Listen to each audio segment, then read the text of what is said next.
Hi everyone, welcome back on Study Room. So, continuing our chapter number 2 of economics, we will be covering in this video the topic unemployment. What is unemployment and how does it affect the social sector of our society? Let's understand first what is unemployment. So, unemployment is the term given to people who are in age group between 15 to 59 who are willing to work and capable of doing working um, and capable of earning wages but cannot find jobs. Okay, so such people are termed as unemployed. Okay, clearly children and elderly people are cannot be called as unemployed because they are not capable of working or earning wages, right? So unemployment differs in rural areas and urban areas. In rural areas, unemployment is seasonal and disguised, and in urban areas, it's usually educated unemployment. So you can refer it as three major types of unemployment. So we will study each one of them in detail. So very first is seasonal and disguised unemployment. Seasonal and disguised unemployment generally is seen in rural areas. Okay, it's generally seen in the rural areas. So first talking about the seasonal unemployment.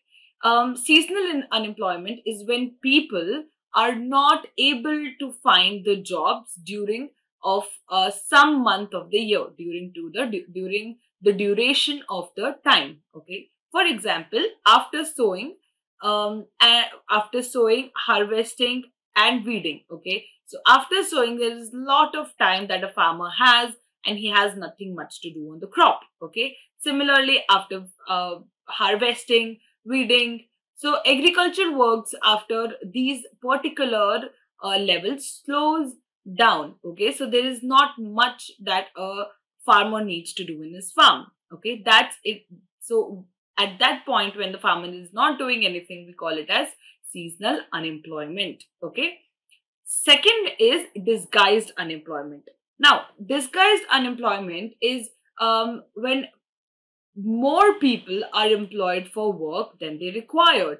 For example, there is a farm which just required working of two laborers, but the whole family of labor is working on the farm, is when known as disguised unemployment. The meaning of disguised is to change in appearance or to change their way of working. Okay, so disguised unemployment is when more people are employed for work, which can be done with very fewer people. Okay, in farming of small lands. So every family member contributes, though it did not require. Okay, so it did not add productivity just because the family does not have anything else or much to do. That's why they occupied themselves with this work. So this is what known as disguised unemployment, when the requirement is less and the number of people working is more. Okay. Next, we have educated unemployment. Educated unemployment is majorly seen in urban areas. Okay. Educated unemployment is when youth or young people who are matriculated, graduation, post graduation degree, are not able to find jobs. They're educated, they're skilled, they're everything, but they're not able to find jobs due to various reasons. Okay, so the increase in number of graduate and postgraduate unemployed is increasing rapidly in our country. Educated unemployment is where our country is serving major problems right now. Okay, it is increasing rapidly. There can also be a surplus of manpower, means extra manpower the more than they required in one category and shortage in another. For example, let's take an example of IT sector and communication sector. Maybe there are a lot of people as engineers in the IT sector more than they required, and in communication sector there's very few people than they actually require. Okay, so this is known as educated unemployment. All right. Moving on, let's study what are the effects of the unemployment and what effects does it have on our society. So, very first point here is wastage of manpower. Okay, so we understand that human as a resource, as human capital, is a very, very big and important and essential investment. Okay, so when people are unemployed, educated people are sitting at home and not doing anything, is the wastage of manpower. Manpower resource as well as social waste, okay, because the person is capable of doing and still unable to do. Second is hopelessness and despair among youth. Obviously, lack of jobs and lack of people getting jobs loosen the hopes of many people to even study or to even educate themselves, okay.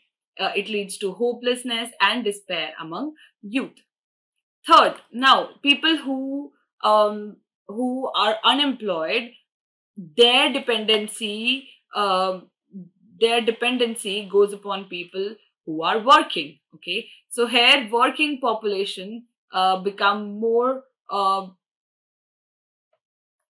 pressured because there are much dependency on the people who are working than who are not working, right? So, fourth point here is quality of life decrease. Obviously, if a person is educated, he is living a better standard of living, but when he's unemployed, his family and his everything who depends upon him live a life, their quality of life decreases, and in many cases, it worsens their life because of unemployment.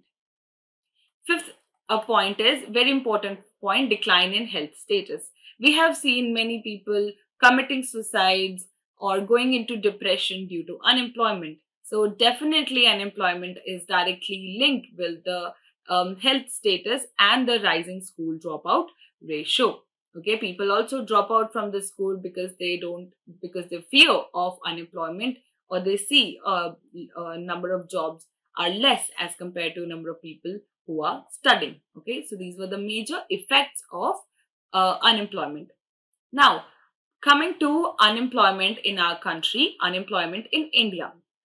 We all know that unemployment rate is statistically low in India. Why? There are many reasons for it, but one of the most important reason is many with lower income and lower productivity are also called as employed. In a generic term, when we consider or we compared it with a country like Japan or China, the employment rate is counted in a different way. But in our country, people with very lower income and lower productivity, be it labor only, are counted as employed. Like in other country, they are not included in uh, employed. So that shows that statistically our employment rate is very, very low. Okay, they have larger potential and can be more productive. Right, they have larger potential and can be more productive if the right opportunities are provided. It's lack of opportunities, lack of jobs, which leads to these kind of problem. Okay, so they have larger potential to do more productive work, but they cannot do because they do not have the right opportunities. Next point here is unemployment across sectors. Now we'll see in different sectors where do we actually see unemployment, and in which sector we see unemployment. Okay, first we will talk about the primary sector. Okay, agriculture is the most labor absorbing activity. Yes, because many people are required to work in the field. One is required to sow, harvest, and there are a lot of things. So most labor work required in primary sector. So it is also sometimes categorized as self-employment. Now, population dependency is reducing and shifting to the other sectors. People are now leaving this majorly primary sectors and involving them in other sectors. So this is a one reason for unemployment in the primary sector. Now, second is in secondary sectors, small scale manufacturing absorbed most of the labors. Yes, in small scale manufacturing, it also require most of the labors. Third is tertiary sector. In tertiary sector, it absorbs labor, it absorbs surplus labor, means it absorbs extra labor with new emerging opportunities. Okay, so there are skill, there are training, and education which is required in tertiary sector, because the sector that it covers are IT, AI, artificial intelligence, biotechnology, etc. Okay, so these are unemployment across sectors. There are many vacant seats, you can say, but then still people are not available to work. So now we will discuss a few questions related to this. First is, what is the role of education and health in human capital formation? Yes, let's brainstorm a little and find out the role of education and healthcare in human capital formation. So, first, talking about the role of education, an educated society will facilitate better development programs than an illiterate one. They will understand the importance and they set the priorities according to the needs. Okay.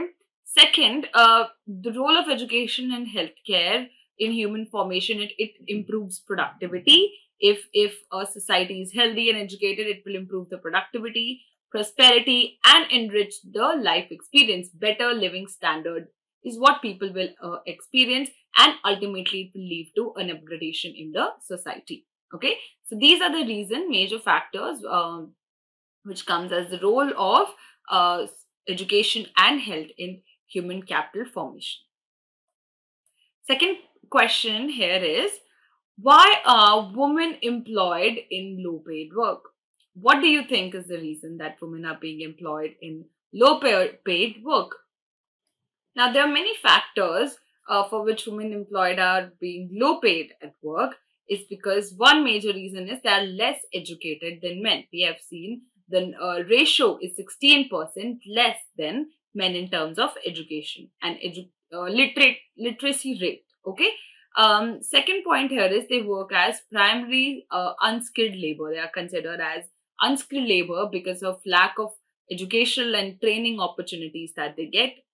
Third is they believe inferior to men due to historical and cultural differences. They are considered inferior to men. And next point is the reason that they have given less working opportunities. So thus they are paid less. So these are the reasons why women employed are low paid at work.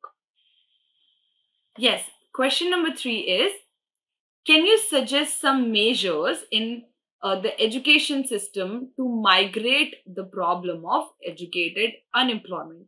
What do you think, and how do you think we can migrate this problem? We can resolve this problem in our education system where educated people are unemployed. So let me give you some measures in the education system to resolve this problem of educated unemployed. One could be more use of IT should be giving education. Okay, so IT sector should be giving more education, should be giving more training to people. Second, more opportunities should be made available in tertiary sectors. There people are not finding enough jobs because there are not much opportunities for them. So more opportunities should be available in the tertiary sector. More focus should be on vocational education. Vocational education is basically a kind of education which is non-academic, a practical course that is being provided to students or students who are interested in learning a particular kind of skill. So, which is called vocational education. So, more focus on skill-based courses and skill-based program can lead to unemployment in our country. So, I hope this part was clear to you. We will revise this chapter in our next video. So, I'll see you there.